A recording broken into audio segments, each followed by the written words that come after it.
के पहले पूरा ये वीडियो देखिए, उसके बाद मैं जवाब दूंगा कि कैसा एक नफ़रत की बीमारी में पड़ा हुआ इंसान सिर्फ उसे नफ़रत ही नज़र आती है।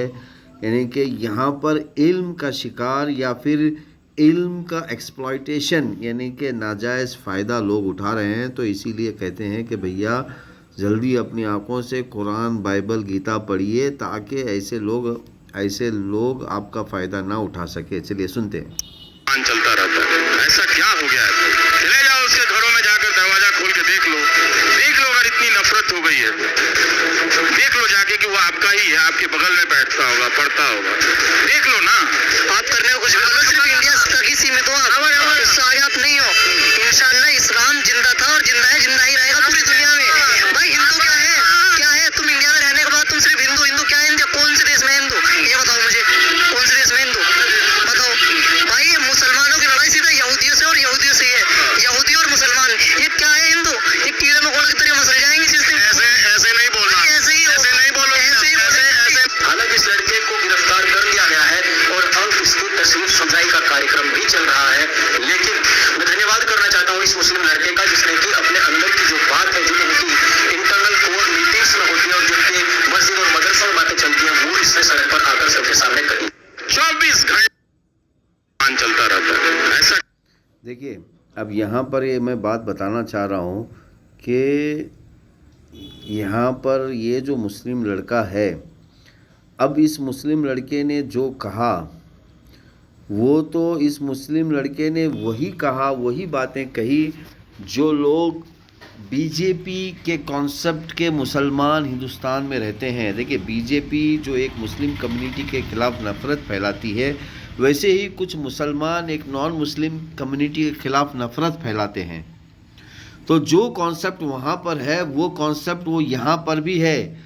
लेकिन यहाँ पर एक समझने वाली बात ये है कि ये बंदा जो कह रहा है इसके इल्मी जवाब इन्होंने नहीं दिया।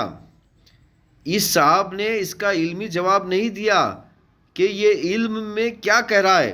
देखिए, इस शख्स ने कहा कि लफ्ज़ हिंदू तो यहाँ पर ही है, हाँ, तो इसे पता नहीं है कि लफ्ज़ मुसलमान अरबी में है और संस्कृत में उसी को ब्राह्मण कहते हैं, जो संस्कृत के पैगंबर हैं।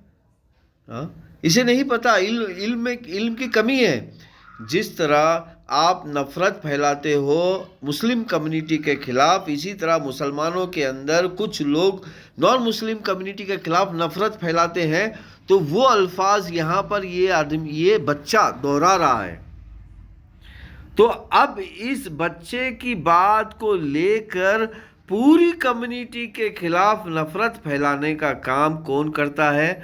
जो झगड़ा लगाना चाहता है। अगर ये झगड़ा नहीं लगाना चाहते थे तो इनको इस बच्चे का जवाब देना चाहिए था कि भैया ये लफ्ज़ मुस्लिम तो अरबी का लफ्ज़ है, लेकिन ये मुसलमान 1400 साल पहले इस्तेमाल करते हैं। लेकिन हज़ारों साल से जो पैगंबर हैं उनको भी अल्लाह ताला लफ्ज़ मुस्लिम कहता है उनकी ज़बानों में। अरबी ज़बान में मुस्लिम कहते हैं बिलीवर को। तो बिलीवर तो हर दौर में रहे हैं, ये अल्लाह ताला कहता है। पहला इंसान जो आदम है उसको भी बिलीवर कहा जाता है। और लफ्ज़ हिंदू ये ज़मीनी लफ्ज़ है और हम सब हिंदू हैं। हिंदू कभी नहीं मिटेगा। इसका सबूत आप अफ़गानिस्तान में देख सकते हैं कि अफ़गानिस्तान ने हर वक्त लड़ाई की बुराई के ख़िलाफ़। कंस को ख़त्म किया, कौरव को ख़त्म किया, रावण को ख़त्म किया जो, और फिर मौजूदा दौर में ब्रिटेन को ख़त्म किया, रशिया को, फिर अमेरिका को। तो हिंदू हमेशा, ये सबूत है कि हिंदू हमेशा ताकतवर थे, रहेंगे और आगे भी रहेंगे। तो इस बच्चे को नॉलेज नहीं है, ये जवाब देना चाहिए था। लेकिन इन्होंने उसका क्या किया, ये उसका फ़ायदा उठाकर नफ़रत वाली गेंद फेंकी कि एक दो कम्युनिटी के बीच में नफ़रत फैलाया जाए। देखिए, दो कम्युनिटी के माँ बाप अलग तो नहीं है, भगवान अलग नहीं है, ज़मीन अलग नहीं है, खून अलग नहीं है, चेहरे अलग नहीं है, सब एक ही है। एक ही माँ बाप की औलाद है, एक ही ज़मीन की औलाद है, एक ही सूरज के नीचे है, एक ही हवा खाते हैं, सेम टू सेम है। फिर ये लोग नफरत फैलाकर आपके पैसों को लूटना चाहते हैं। अगर ये लोग हिंदुओं से सही में मोहब्बत करते हैं तो ये बगैर सूद के पैसा देते हैं अपने भाइयों को। रंडी खानों में हिंदू लड़कियों के साथ सेक्स का बिजनेस नहीं किया जाता। आज हर रंडी खाने में हिंदू लड़कियां आपको मिलेंगी। ये शादी करते 4-4, 10-10, अगर ये मुसलमान 4 शादी करते हैं तो चलिए हम 8 शादी करेंगे, ये कहते। क्योंकि अपनी बहनों को, अपनी हिंदू बहनों को जो समझते हैं उनको ये पालते शादी करके। बल्कि यहाँ तो इन्होंने उल्टा कर दिया है, इन्होंने तो शादी करना ही पाप बना दिया, शादी करने को ही पाप बना दिया। तो हिंदू लड़कियां कहाँ जाएंगी? देखिए, इनको तो मुकाबले में क्या करना चाहिए था, मुसलमान अगर 4 शादी करते हैं तो ठीक है, हम अपनी हिंदू बहनों को बचाने के लिए एक लड़का 8-8 शादी करेगा, लेकिन ऐसा नहीं किया।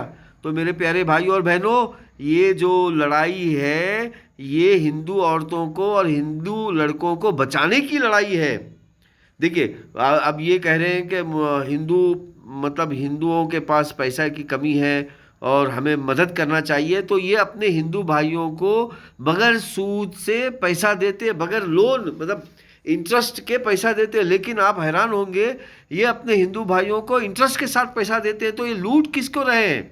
इनको तो चाहिए था कि हिंदू भाइयों को 2% से या 3% से पैसा दे और मुसलमान भाइयों को 12%, 20% से पैसा दे। लेकिन चलिए, अगर ये पैसा कमाना ही चाहते हैं तब भी, अगर ये भाई का दर्जा कम करना चाहते हैं तब भी, लेकिन ये ऐसा नहीं करते। ये तो सबको एक समान 20% का पैसा देते हैं, 20% से सूद से पैसा देते हैं।